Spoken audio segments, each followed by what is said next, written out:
town and was just as much of a Crookshank staple then as it was now. The floors were a rich mahogany, the walls mostly exposed brick with paintings of the Irish countryside scattered around. There were stuffed animal heads, stained glass pictures, and a collection of antique clocks, half of which had the wrong time. There was also a shrine of paintings and pictures depicting the Quigley family going as far back as the early 1800s. And at the very center of the room hung an impressive chandelier of Irish whiskey bottles. The ceiling was the same dark mahogany as the floors, an exposed iron pipe stretched down with Edison light bulbs hanging from the ends. The place was everything an old Irish pub should be, or at least it was to Theo. It wasn't very long before Gavin was making his way back to the table with a pitcher of beer in hand, but he wasn't alone.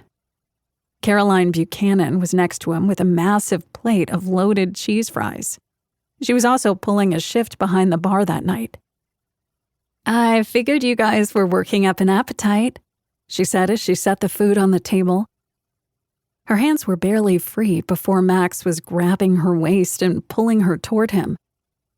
"I am rather hungry," he grinned before leaning down and pressing his mouth to hers. She swayed a little in his arms, her dark brown hair brushing back and forth across her shoulders. Her left hand came up, cupping his jaw and making her engagement ring flash with the movement. Theo wasn't one to begrudge anyone their happiness, especially these two, but their public displays of affection were a bit much. He got it, they were making up for lost time. 14 years of lost time. They'd grown up together, Max spending his summers with his grandparents in Crookshank.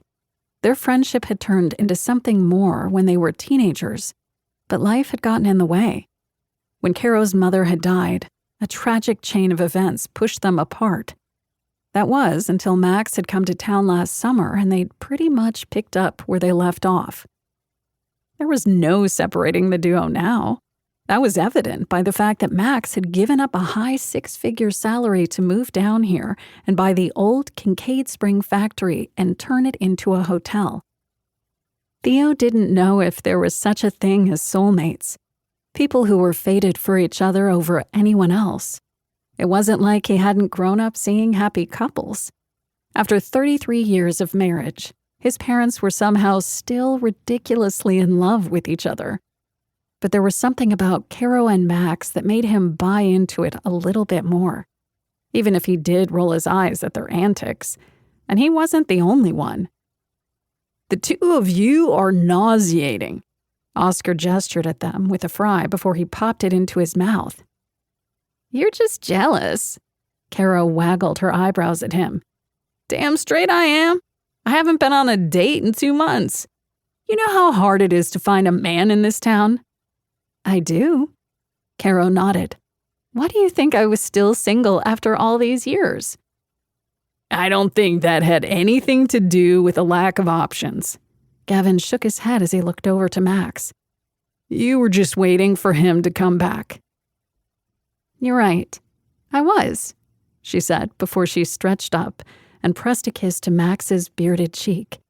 And she did have to stretch as he was almost a foot taller than her. "Dating was a lot easier before I moved back here. A small town in the South isn't exactly a gay man's smorgasbord." Oscar had moved away when he'd gone off to college, and as he'd become a veterinarian, he'd been gone for a good 10 years before he returned.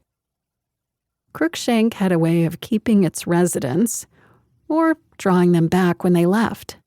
Max and Oscar were proof of that. Only 3.57 square miles, and a population of roughly 4,300. It was a small town with a big reputation.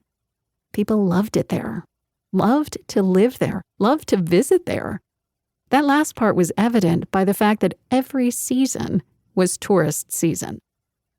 Nestled in the Blue Ridge Mountains, Crookshank was the perfect retreat no matter the time of year. Spring brought blooming trees and flowers. Summer provided fish-filled rivers and the shimmering waters of Lake Lennox to cool off in. Fall had the mountains bursting with the colors of changing leaves, and winter turned the town into